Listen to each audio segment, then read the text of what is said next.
ओम सजात्म स्वरूप परम गुरु शुद्ध चैतन्य स्वामी नमः।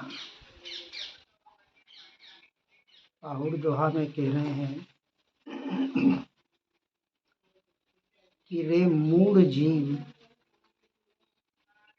ये सब शरीरादिक का संयोग यह तो कर्म जंजाल मात्र है। कर्म का जंजाल जो जी का जंजाल बन चुका है या बनाया जा रहा है, यही तो सबसे बड़ी मूढ़ता है। ये कोई निष्कर्म नहीं है, अर्थात स्वाभाविक नहीं है। कर्म की अपेक्षा से स्वभावगत है, परंतु आत्मा की अपेक्षा से भी भाव रूप है। मेरा रूप स्वरूप नहीं, मेरा स्वभाव नहीं, मेरी क्रिया नहीं, मैं नहीं और मुझ में नहीं। यदि अपने आप को आत्मा मान रहे हैं तो, और यदि अपने आप को शरीरादि रूप मान रहे हैं तो सब कुछ आपके ही है। और ये मिथ्यात्व ज्ञान दशा निरंतर नए कर्म का बंध कराएगी और जन्म मरण रूपी इस परिभ्रमण में भटकाती रहेगी। जिन्हें भटकना है वह अपने आप को पररूप परभाव रूप जरूर स्वीकार करें, लेकिन जिन्हें मुक्ति को या मोक्ष को प्राप्त करना है या 84 के परिभ्रमण से, भव भ्रमण से, पंच परावर्तन से छूटना है, उनके लिए बहुत गहरा चिंतन और मनन का विषय है। हम रोज देख रहे हैं, सुन रहे हैं कि जीव चला जाता है, यह देह रूपी मुर्दा पड़ा रह जाता है।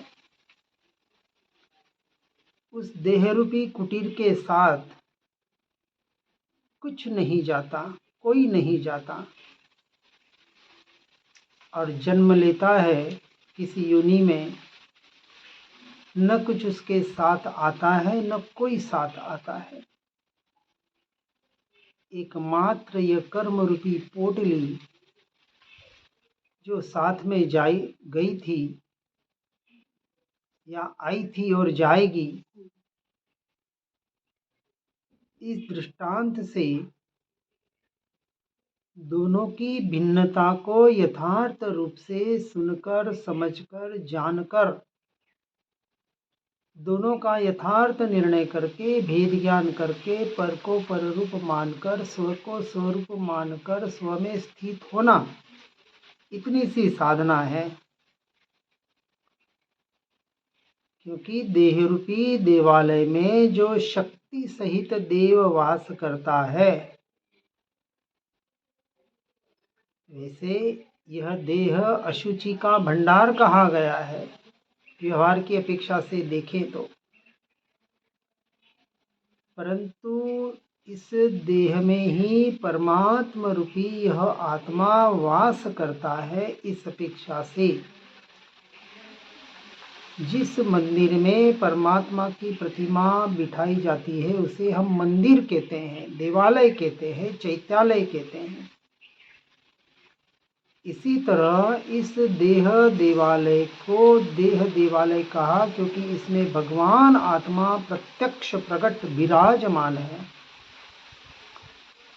इसलिए कहती कि हे योगी, यदि योगी बनना है तो वह शक्तिमान शिव कौन है, इस भेद को तू शीघ्र ढूंढ, खोज, पहचान कर और उसी का आश्रय लेकर अनंत काल के लिए उसी में लीन होने का प्रयास और पुरुषार्थ कर। अन्यथा इन भोगों का भोगी बनकर जो अनादि काल से मिथ्यात्व और यह अज्ञान दशा चल रही है, परिभ्रमण चल रहा है, उसी को बढ़ाने का काम करेगा।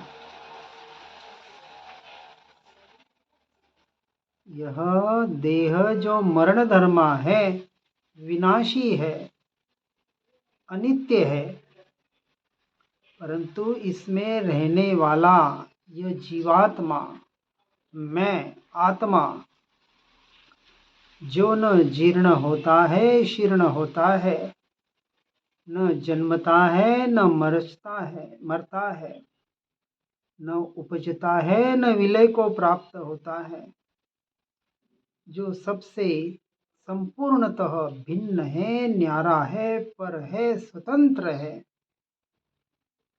और कोई एक अनंत गुणों का असंख्य प्रदेशी अपने अस्तित्व का ऐसा स्वसंवेदन प्रत्यक्ष त्रिभुवन का स्वामी, यह ज्ञानमय भगवान आत्मा, जो वास्तविक शिव देव है, देवों का भी देव अर्थात परमात्मा भी, जिसकी आराधना करके परमात्मा पथ को पर्याय में जिन्होंने प्रकट किया, और यदि मुझे भी पर्याय में उस परमात्मा पथ को प्रकट करना है तो उस परम तत्व परम आत्मा की स्वयं की स्वरूप की साधना करनी ही पड़ेगी।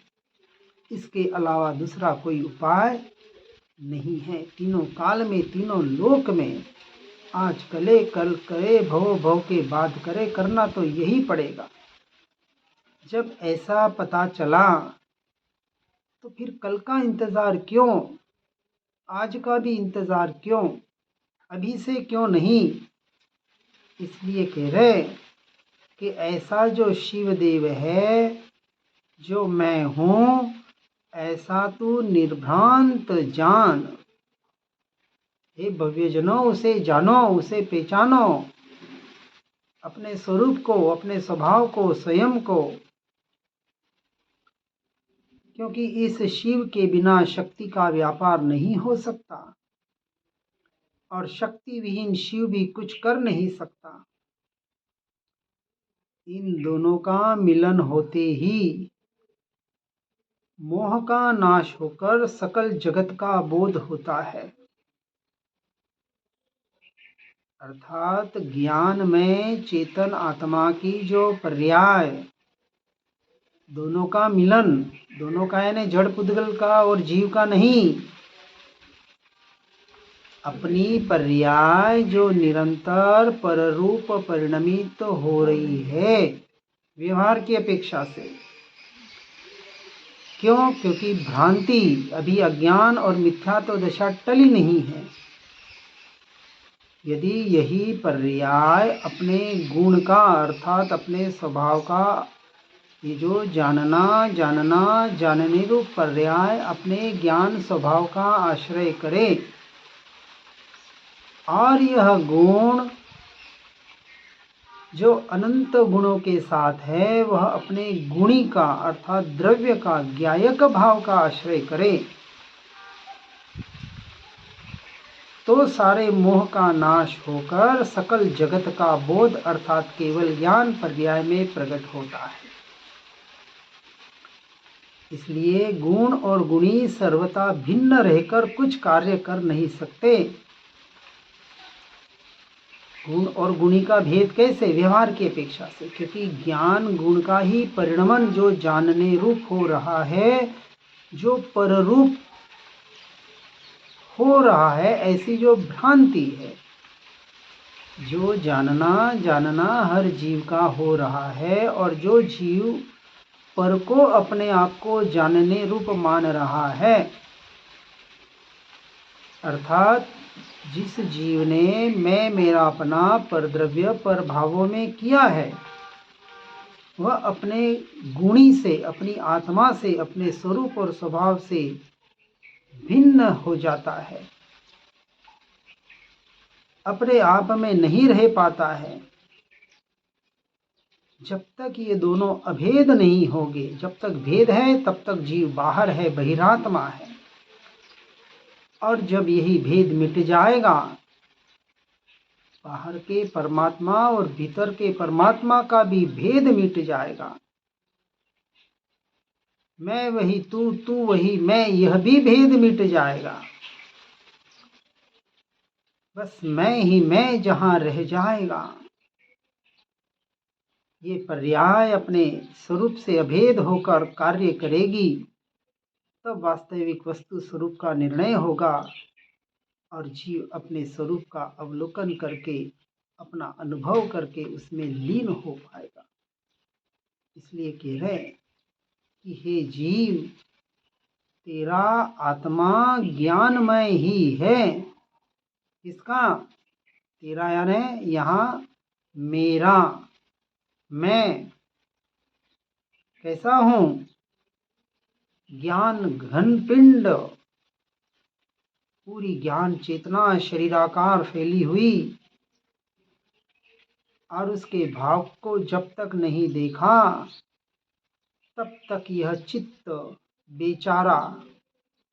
कौन से चित्त को बेचारा कहा? कि जो अपने आप को नहीं देख पा रहा है वह बेचारा है। कोई गरीब हीन दीन, उसे बेचारा नहीं कहा यहाँ। चाहे अमीर से अमीर हो, अरब खरबपति हो, विश्व का धनाढ्यपति हो, बड़े से बड़ा शास्त्री पंडित हो, विद्वान हो,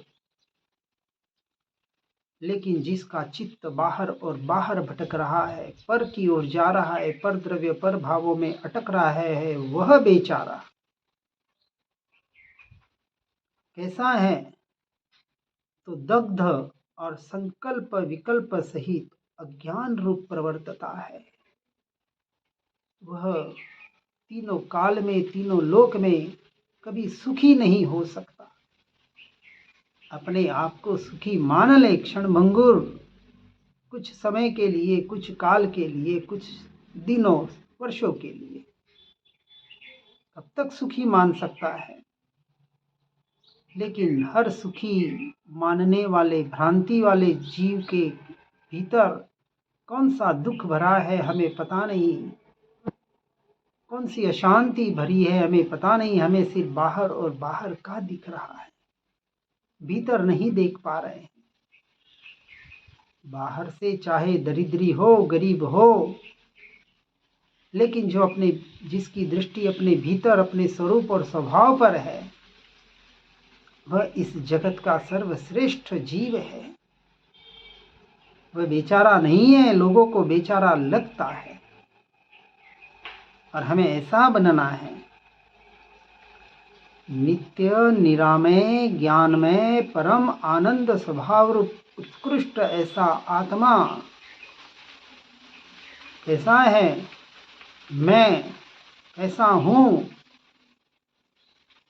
कि नित्य निरामय ज्ञानमय परम आनंद में, ऐसा मेरा स्वभाव है, ऐसा मैं हूँ।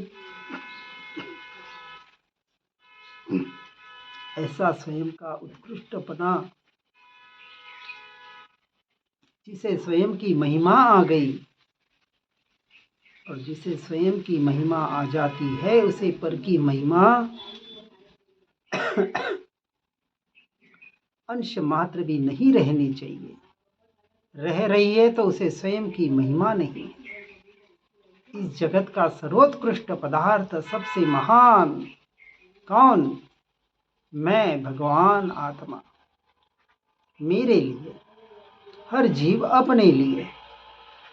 हर जीव सिद्ध समान है, कोई ऊंचा नहीं, नीचा नहीं, उत्कृष्ट नहीं, निकृष्ट नहीं। लेकिन अन्य जीवों से मुझे क्या प्रयोजन? मुझे तो मुझसे प्रयोजन। और जो स्वयं से स्वयं का प्रयोजन रखता है, करता है, वही मोक्ष मार्ग में आगे बढ़ सकता है।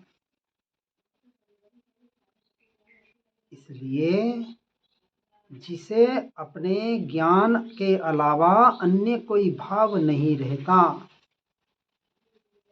अर्थात ज्ञान से अन्य समस्त भावों को वह पर का, पराया मानता है, समझता है, श्रद्धान करता है, उसे पर की महिमा अंश मात्र भी नहीं आती है। कहीं करनी पड़े मजबूरी में, वो बात अलग है। इसलिए यदि हमने एक जीन को जान लिया, कौन जीन?